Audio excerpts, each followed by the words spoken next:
He said, pray as you see me pray. Utter these words that you hear me say. Based on the Sunnah, worship Him, just follow Him. Assalamu alaikum. New class coming to you every Monday and Wednesdays, taught by Ustadah Laila Nasheeba, the fiqh of prayer. Every Monday and Wednesday, 9:30 p.m. Eastern. Inshallah, we'll see you there. Streaming on all major platforms. Channel Sunnahfollowers. Now on YouTube, somebody type ASCII. You guys, if y'all can hear me, Pamela. If y'all can hear me, just let me know, because I don't even know if I got people in here, but I don't know if any moderators here paying attention to me. Can y'all hear me on YouTube? Oh, Aisho's there. Okay, good job, Aisho. Okay, hold on for a second. Let me set this up. You know, I get nervous.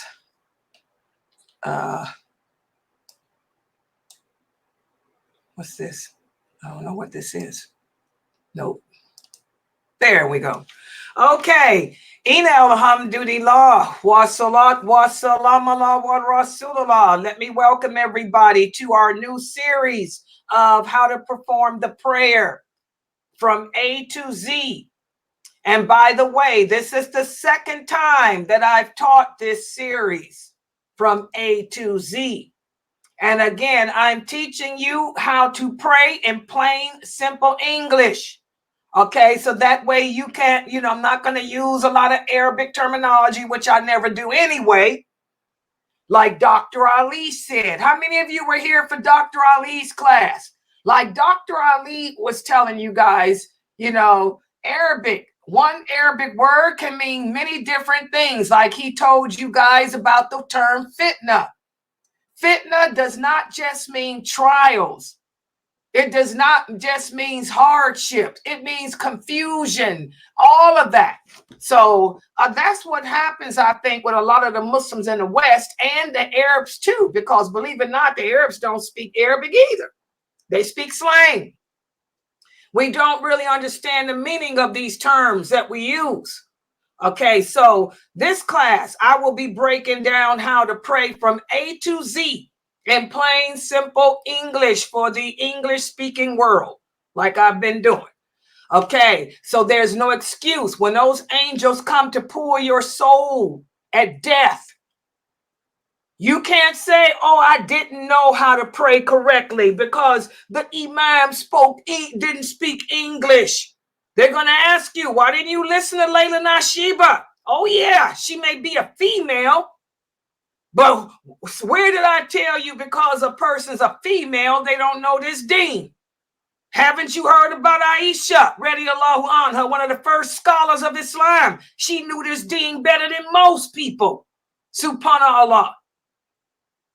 So we have to learn this religion, guys, and we have to learn it correctly. You guys are going to have to come out of this philosophy of thinking that only a man knows the deen, because that's not true. Most of these men are teaching you from a book of methabs, okay? Or they're teaching you from a view of one of their scholars. Very few of these brothers are teaching you directly from the Sunnah of the Prophet Muhammad sallallahu alaihi wasallam. Okay? So we got to get over that. So today, this is the second class. The first class that we had on this topic, we spoke about the importance of the prayer in Islam. We talked about what happens if you neglect your prayers, if you abandon the prayer. Well, today we're going to go into the times of the prayers. Each prayer has a specific time. And today I'm going to go over the times of the 5 prayers. But before I begin, I'm going to do this class a little differently. I'm going to give you a quiz. And what I will do in this class is I will quiz you in the beginning of the class instead of the end like I usually do. I'm going to quiz you in the beginning to review what we discussed the last time we met. So that way to make sure that you remember it. Everybody understand that? Okay, and again, everything I'm teaching is directly from the hadiths of the Prophet Muhammad. I'm not using Sheikh El-Bani's book. Oh no! May Allah bless him, give him up his sins. I ain't using no Imam Malik or any Methab book. Oh no! I'm using the hadiths from the Prophet Muhammad, sallallahu alaihi wasallam, mostly Bukhari and Muslim. And I will give the sources. Today we're going to cover the times of the prayer, taken directly from the authentic hadiths. Most of these hadiths I'll be using today are from Bukhari and Muslim, but I got some from Tirmidhi, Nasai, and all that too. But anyway, let's look at the quiz. This is from last week. First questions. As Muslims, we must pray even if we're sick or traveling or at war. Is that statement true or is that statement false? Let me see everybody put an answer now. As Muslims, we must pray even if we're sick, even if we're traveling, and even if we're at war. Is that statement true or false? True. Okay, good job. The kids are saying true. Good job, brother Askiz is here. He said true. Khadijah, mashallah. There's my Khadijah. True. Brother Edward, good job. True. Mashallah. This is true. And I want y'all to remember that even if we're sick, Dr. Ali talked about that today. You know, even if you're sick and you can't move, you're on your back, you're paralyzed, we pray in our mind or pray with your eyes. If I can't make a wudu because I'm in a hospital and I can't get out the bed, you know, I can still pray without a wudu. Prayer must be done. It's an obligation. I was looking at a video the other day of the war in Gaza. And one of the people, subhanallah, they were killed right during the time of Dhuhr.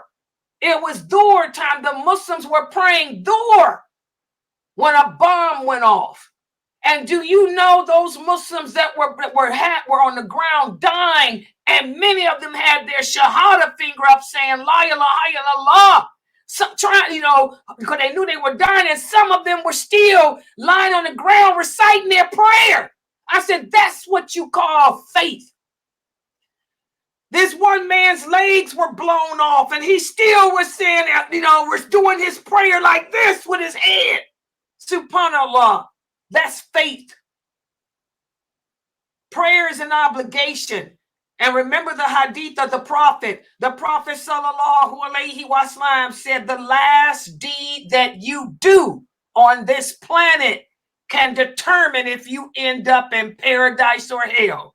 So here those men and women were blown to pieces. And the last thing he was doing, Allahu Akbar, he was doing this, Simi Allahu liman hamidah, just with a head. The rest of his body was blown off. He was still living, doing prayer. It's a good sign of a good ending. The bomb wasn't, but the fact he was praying was. So yes, we have to pray. It's an obligation. Okay, let's look at the next question. I got two. Okay, this one. I had mixed up which, what you call it? Mouse. What about this? Not praying and denying that it is an obligation makes a person a kafir. Is that statement true or is that statement false? To not pray and deny that it's an obligation makes you a kafir. True or false? True. Everybody agree? Good job. Good job, Ask Kids. What about in the website? Now, for the kids who said true, good job, Khadijah. Good job, Edward. What about this, guys? Listen to this question. What if a person doesn't pray out of laziness and he or she knows that they should pray, but they're too weak, too lazy? They don't deny it as an obligation. They're just weak in faith and practice. Is that person considered a kafir? No, that person's considered no. What would that person be considered? A sinful Muslim. Exactly. That's a sinful Muslim. And you guys heard Dr. Ali talk about that too. We have to remember, don't ever refer to another Muslim as kafir because they don't pray. It's only if they deny it, because the Prophet sallallahu alaihi wasallam told us we will be divided into 3 groups on the day of judgment. The forerunners, the people of the right hand, and the sinful Muslims. Who are the forerunners? Who are the people of the right hand? These are the Muslims that won't have to do no time in hell at all. Allah has forgiven them of their sins. The only Muslims that will be in hell are the sinful Muslims. As the Prophet said, they will say, we were of those who did not pray. We were of those who did not fast.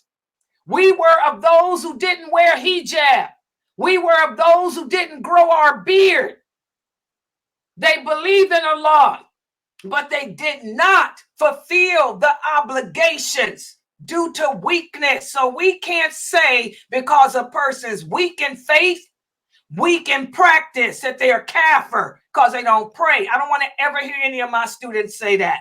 That's what the Kharijites say. No, we got too many hadiths like the one I'm just now explaining to you, where the Prophet said, no, the weak of this nation will be in the 3rd category, the sinful Muslims, who they will have to do some time in hell because they did not fulfill their obligations or they committed sins. But they'll eventually be removed through the supplications of others and through the mercy of Allah. So I don't want to hear any of you say because your son doesn't pray, he's a kafir. No. Maybe nobody taught your son the virtues of it. You didn't pray either until you started coming to my classes and learned the virtues of the prayer. Were you a kafir? No, you were misguided. So be careful of that. All right. Okay, next question. Yeah, this is the one. I got 2 mouses and it's confusing me. What about this? Those Muslims that deny and abandon the prayer. The Prophet sallallahu alaihi wasallam said they will stand with whom on the day of judgment? Who will they stand with? Who will they be with on the day of judgment? Allah names them. Who did Allah say? For those Muslims who deny that prayer is an obligation and abandon it, who will they be with on the day of judgment? Who can remember? To be honest, Allah gave you the name of 3 people. Give me the names of 1. Good job, Mina. Pharaoh. Pharaoh is 1. Any other names y'all remember?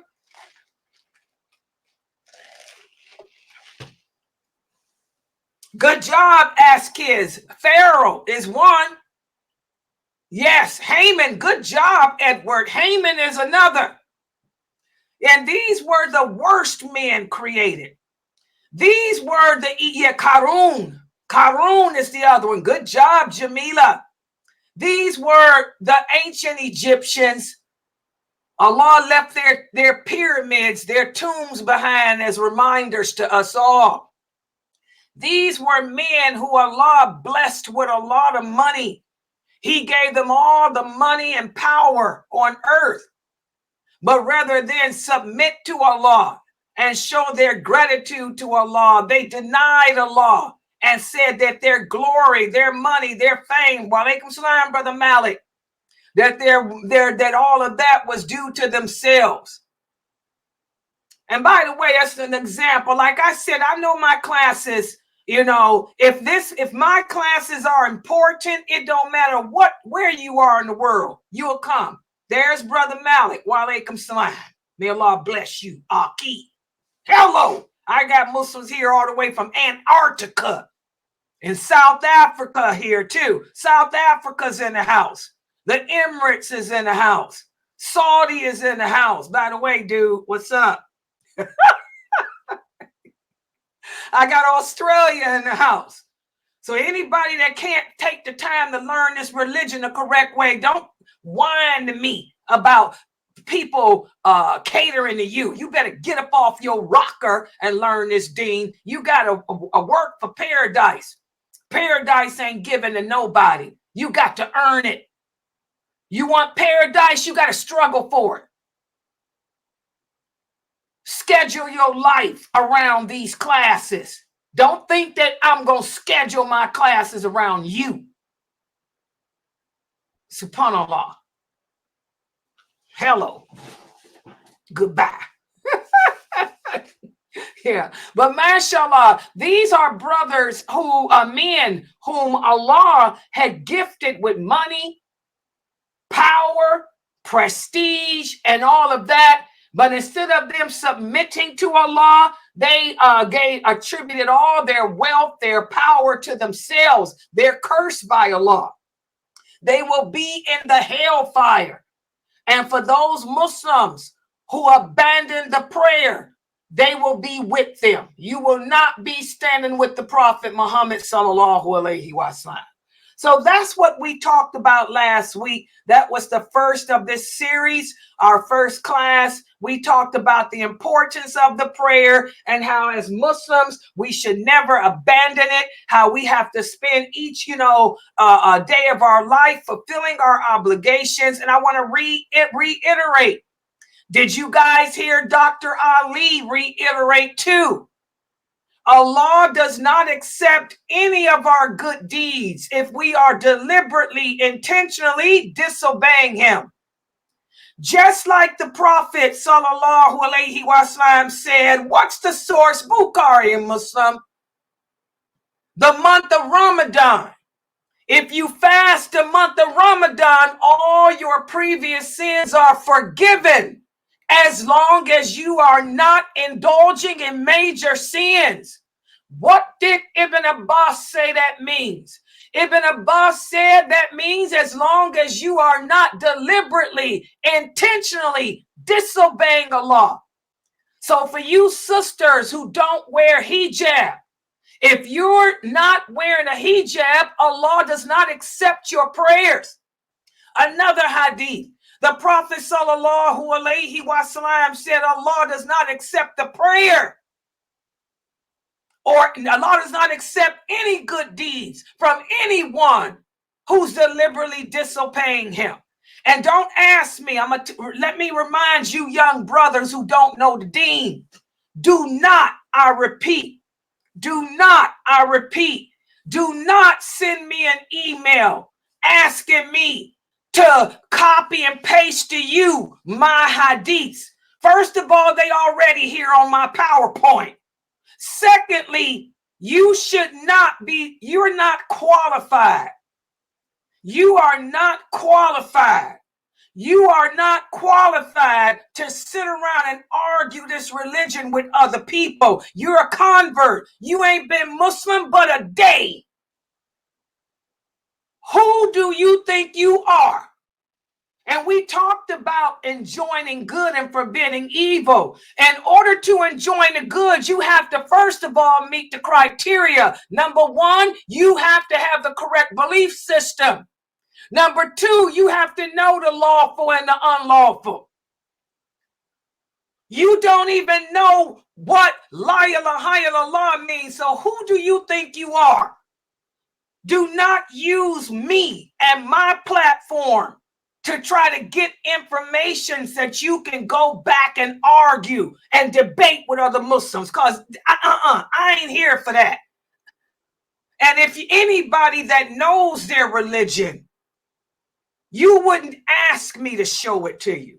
If you're a person of knowledge, you would know the source, because I give the source. I already done told you, Bukhari and Muslim. If you don't know where to find it, that's your problem. And I don't even have to give you the source. Technically, if you are a person of knowledge, you should know that hadith. That's a basic. Even Dr. Ali talked about it in his class. You will hear Jamali talk about it. Allah doesn't accept anything from us if we're deliberately, intentionally disobeying him. He doesn't. There's another hadith. He doesn't even accept your supplications if your food and your money is not even from lawful sources. So don't send me emails asking me to show you or give you anything, because the only thing I'm going to give you is a hard time. I keep telling y'all, I'm a female dyer. Female dyers are different than the male dyers. Men have to have patience with you. Allah doesn't require me to have patience with you. Okay? I'm a woman. Women are emotional. You tick me off. You tick me off, I'm going to come at you like a woman comes at a person. And we can get raw. Women can get raw. That patience is for the men, not for me. Okay? Y'all got that, bro? Because I get sick of this. Can you give me your source? No, you go find it.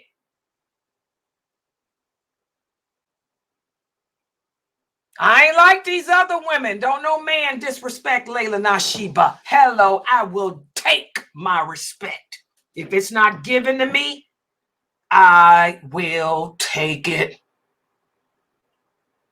I'm old school. All right. So, again, guys, be careful of that. I don't want any of you guys thinking that because I don't wear a beard and I'm fornicating, I'm drinking, I'm smoking marijuana, that Allah is accepting my prayers. No, he's not accepting your prayers. No. You got to repent. You got to let go of them intentional sins you doing. How many of you sisters put your hijab on since the last class?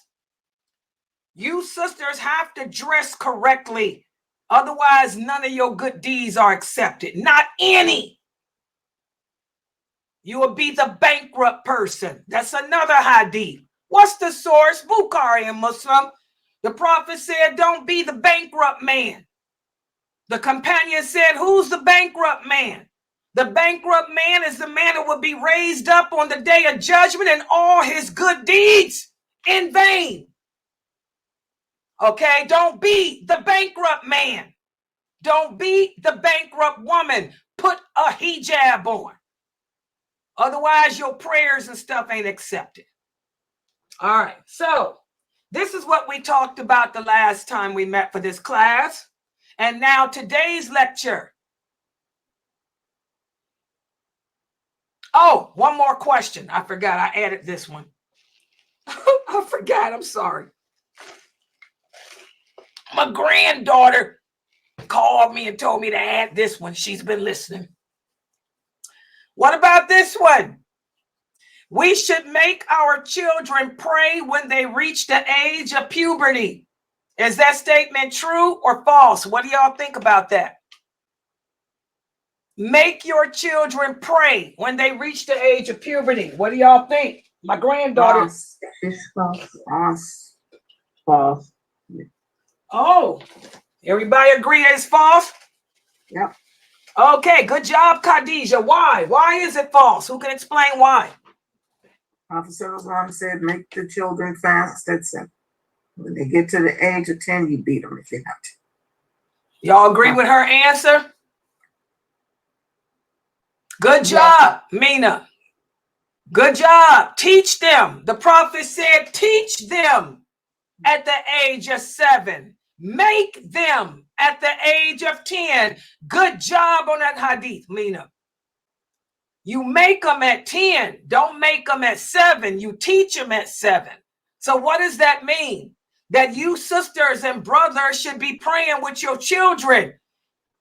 If you're like Dr. Ali was saying today, all this, oh, I think he's too young to fast.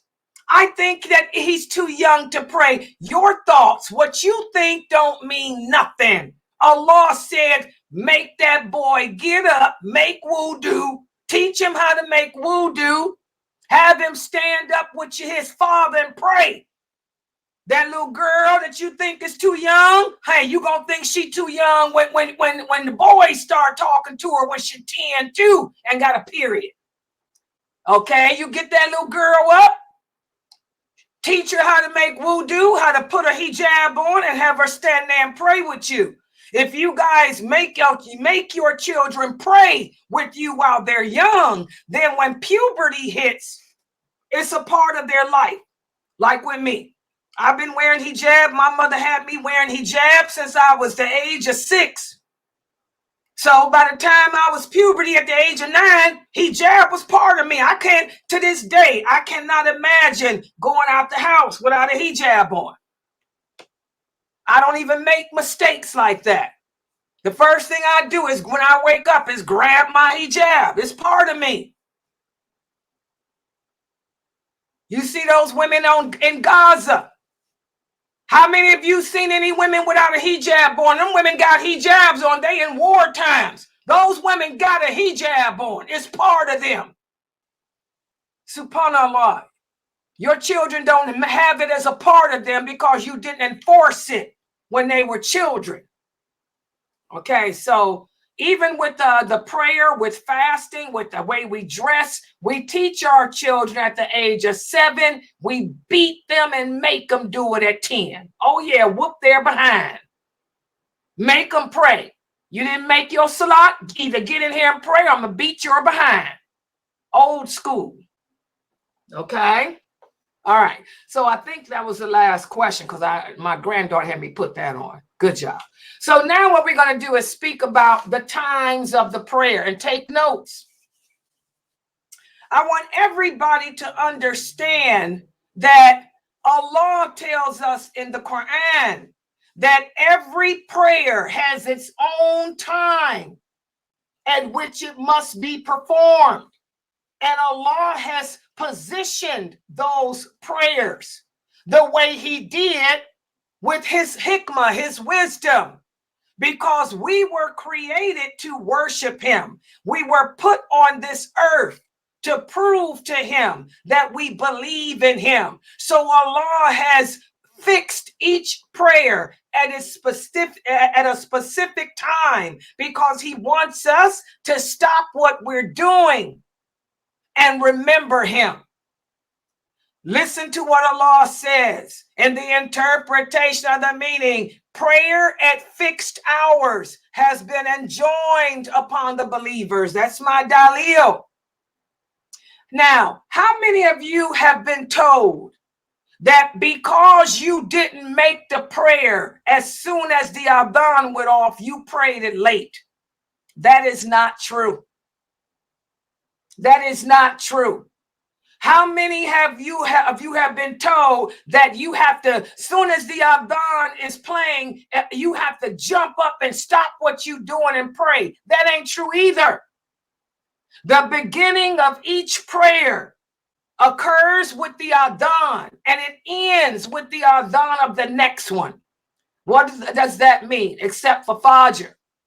Well, let's just say that Dhuhr, the adhan for Dhuhr is pronounced at 1 o'clock. The adhan for Asr is pronounced at 3 o'clock.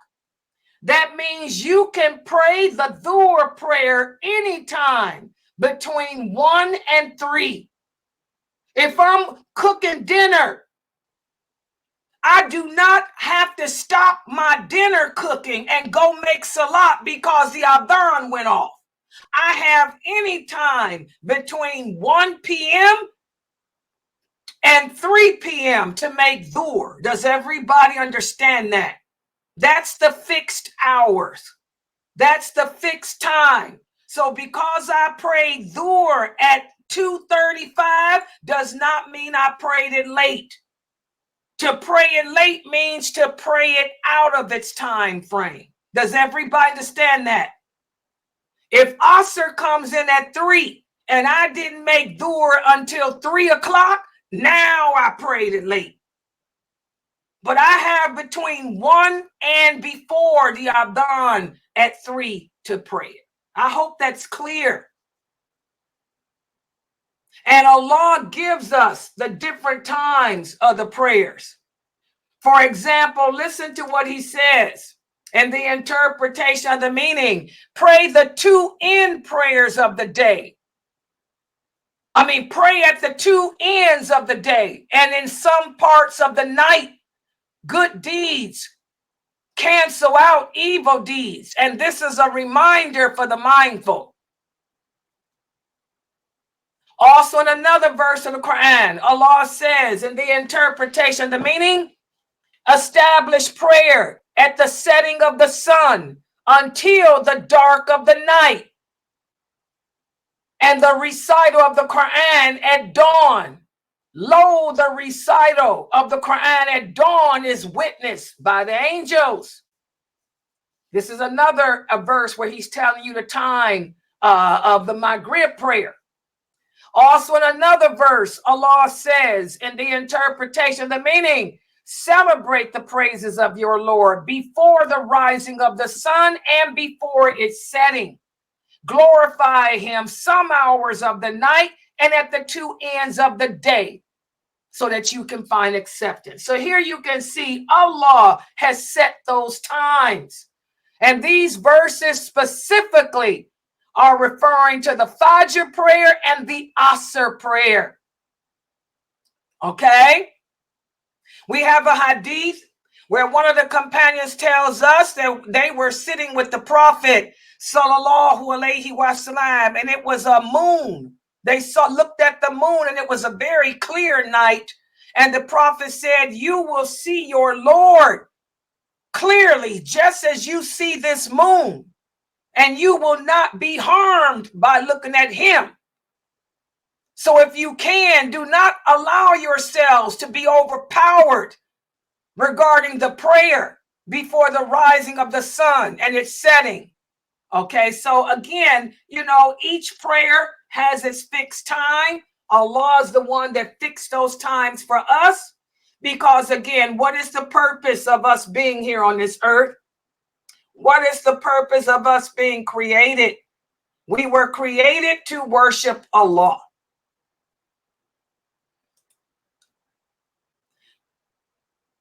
And how did we learn?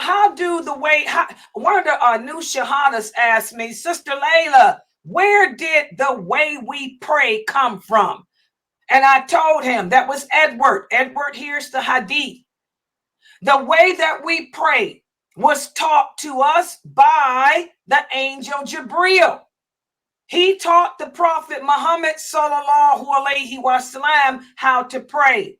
And the way that we glorify and praise Allah is the way the angels do too. And I put this hadith here for Brother Edward and everyone to see. Let me move this PowerPoint. I'm going to have to get over here and read it off this computer because it's small print. And this hadith is narrated by Ibn Abdullah. He said the angel Jibreel came to the Prophet sallallahu alaihi wasallam and said, stand up and pray. And then they prayed the noon prayer when the sun had passed its meridian.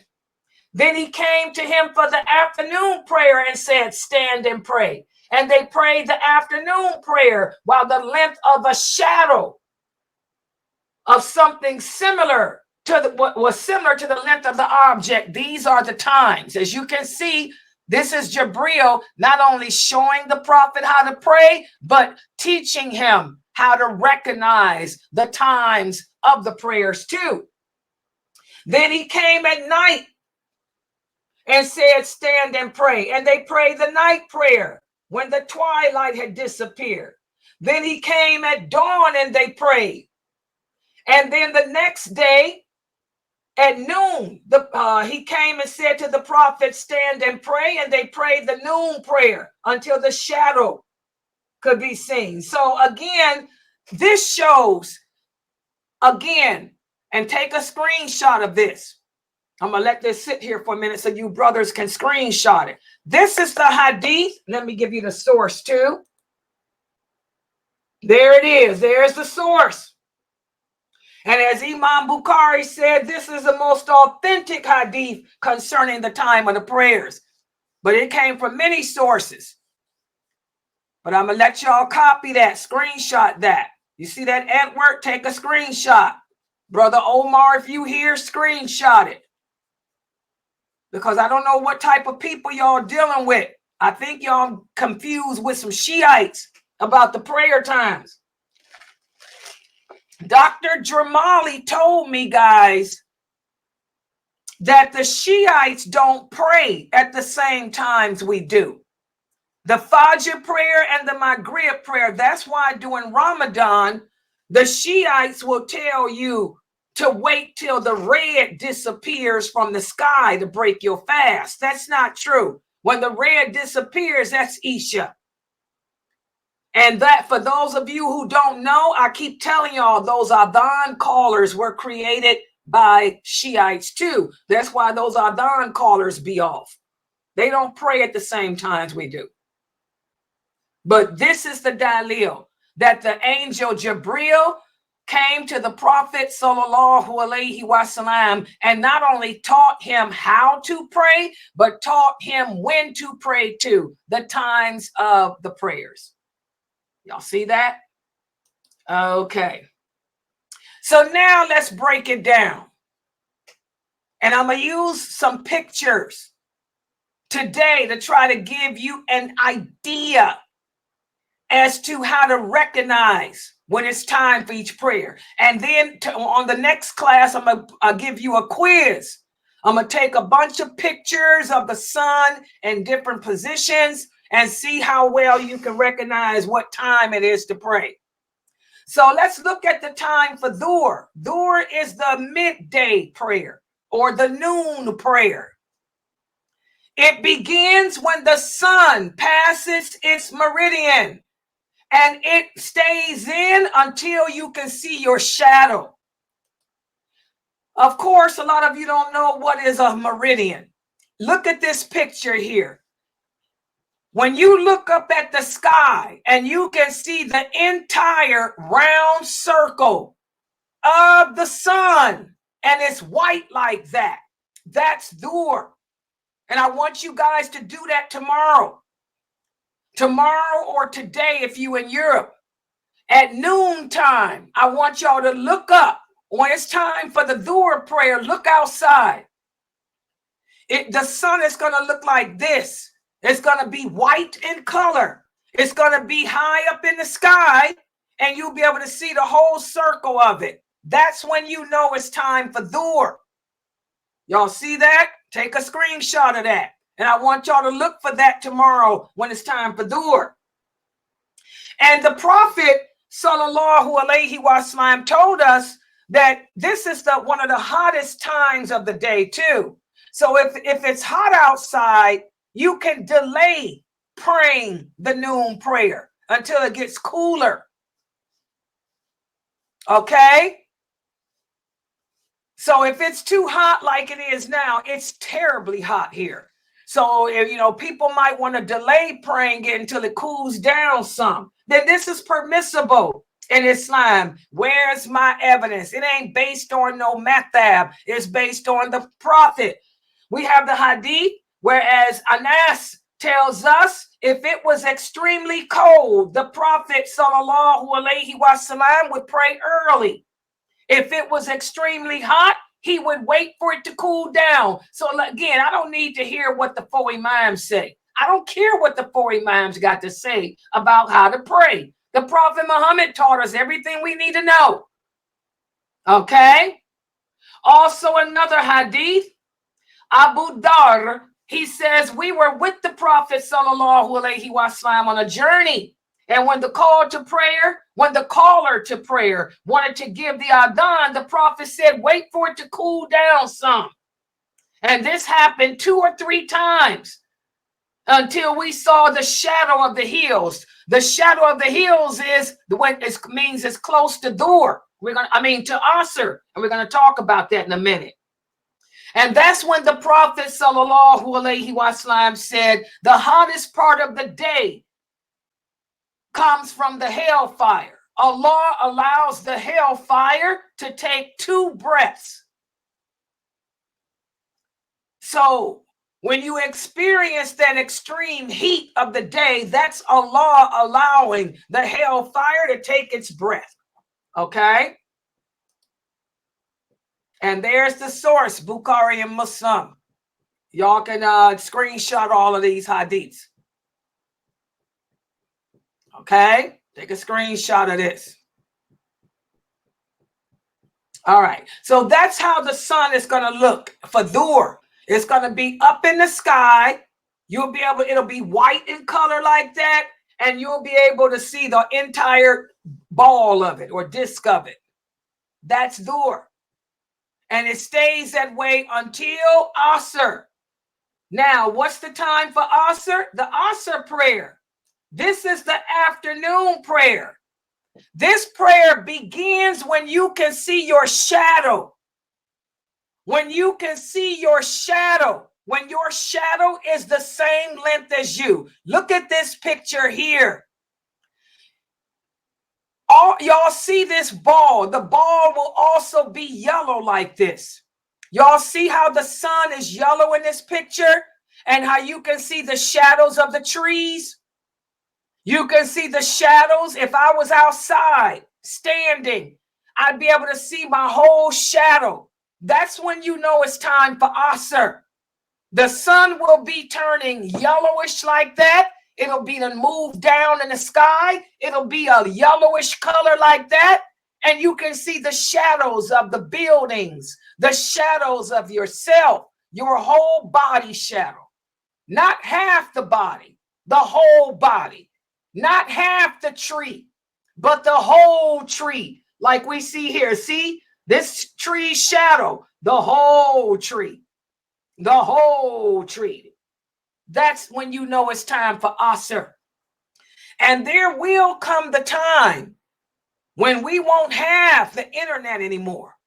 When that war that's going on now against Islam makes its way to the West, because it will. It's in the East making its way to us. The war against Islam, when technology is gone, we won't have the internet. You ain't going to have that adhan calling no more. You're going to have to look up at the sky and know when to pray. So remember, Asr is when the sun has yellow around it, is setting, and you can see your shadow. That's the time for Asr. And by the way, the Prophet sallallahu alaihi wasallam said, if a person catches 1 rakat of the afternoon prayer before the sun sets, then you have caught the whole prayer. Because sometimes, depending on what part of the world you are, Asr doesn't last long. Okay? So say, for example, I'm trying to pray Asr before my Maghrib come in. As long as I get that first rakat in, and we're going to talk about that in another class, when I start teaching you how to pray, to do the positions. If I can get that Fatiha all the way to that prostration in, then I've caught the rakat. I didn't make it late. I got the reward for praying on time. Okay, that's important. And again, the most preferred time to pray the Asr prayer is when the sun becomes yellowish like this. Y'all see this yellow look?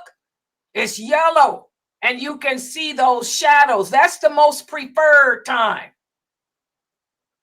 Okay?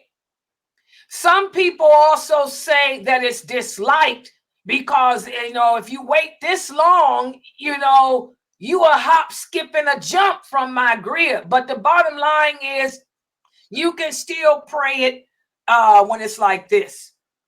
Don't think that you missed the Asa prayer because you see your shadow and the sun is yellow. That's the most preferred time to pray, according to the majority. And there's my source. Take a screenshot. I want you brothers to screenshot these hadiths. This is the group except for Bukhari and Ibn Majah. That means it's authentic. It's still authentic. Okay?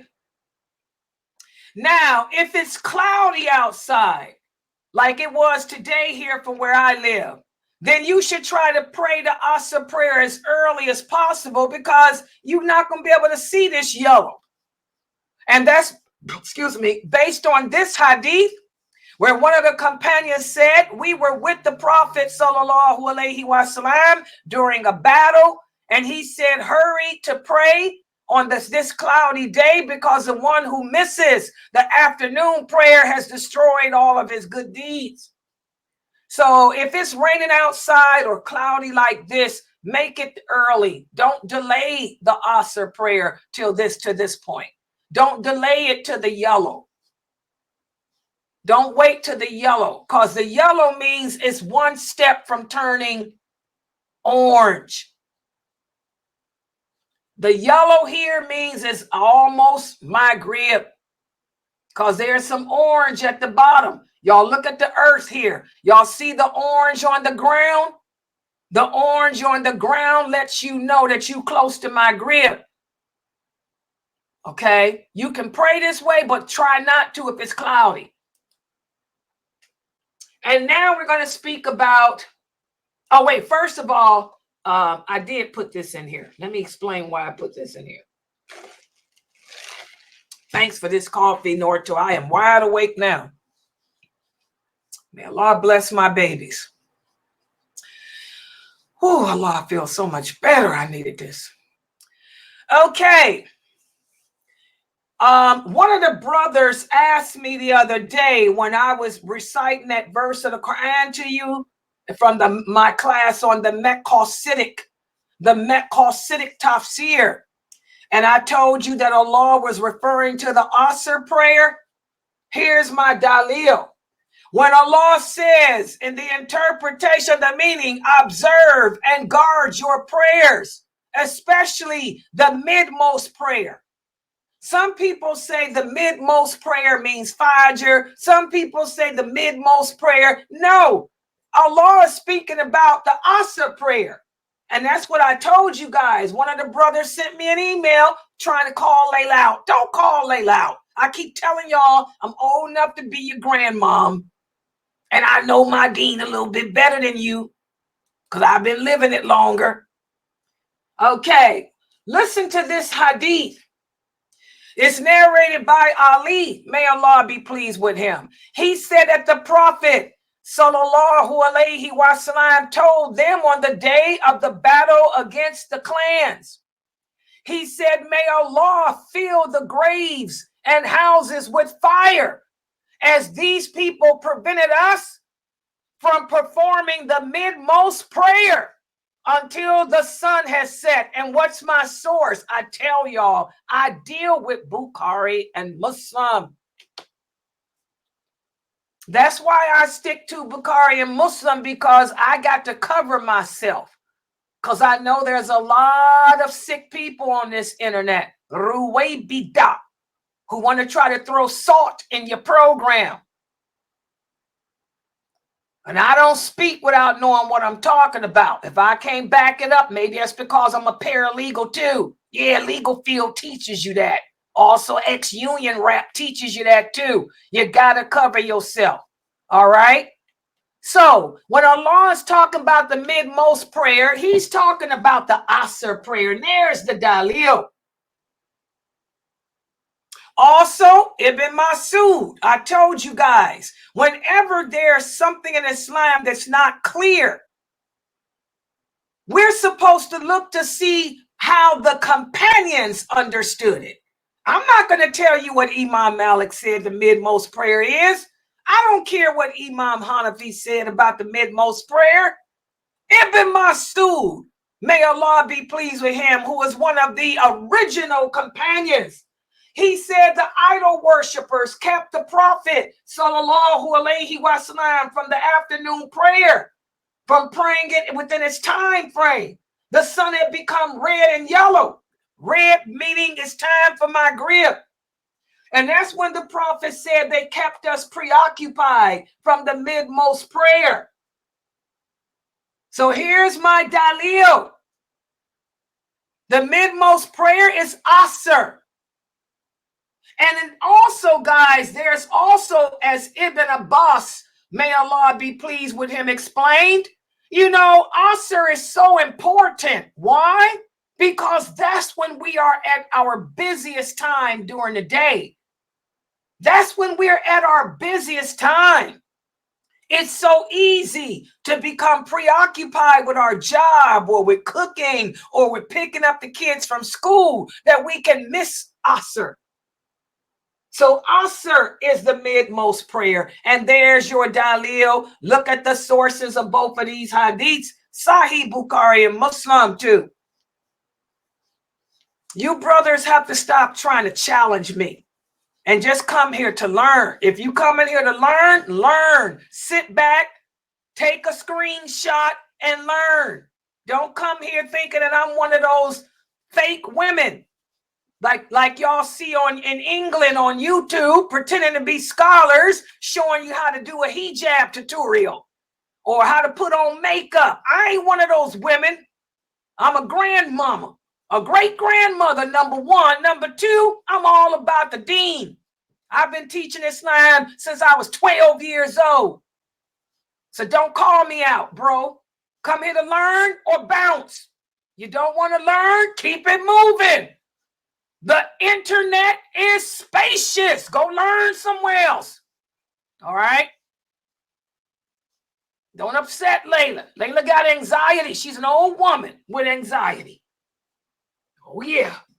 My grandsons, they kind of protective of me now, you know. So be careful. All right. So now let's look at the sunset prayer. Look at this picture here, guys. This is Maghrib. This is how it looks outside at Maghrib. Maghrib is an Arabic word. What does it mean? It means sunset. Maghrib does not mean night.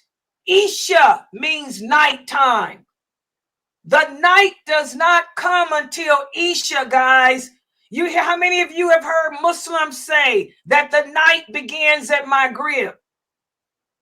This is not true. Maghrib doesn't even mean night.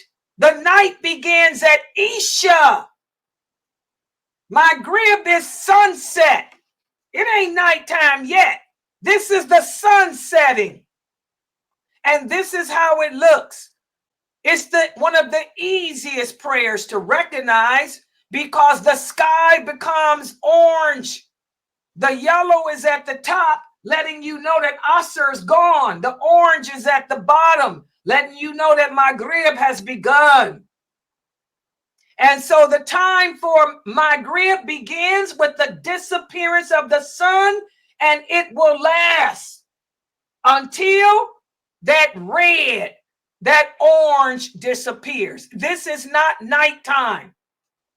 I hear a lot of Arabic brothers say that. Where's my DNA cousins? Brother Muhammad El Sadat from Egypt, El Sadat. This is Layla El Sadat. Brother Muhammad El Sadat, my DNA cousin, who I never met but speaks Arabic and is an Islamic studies teacher in, are you in the Emirates? He's in the Emirates, but he's from Egypt.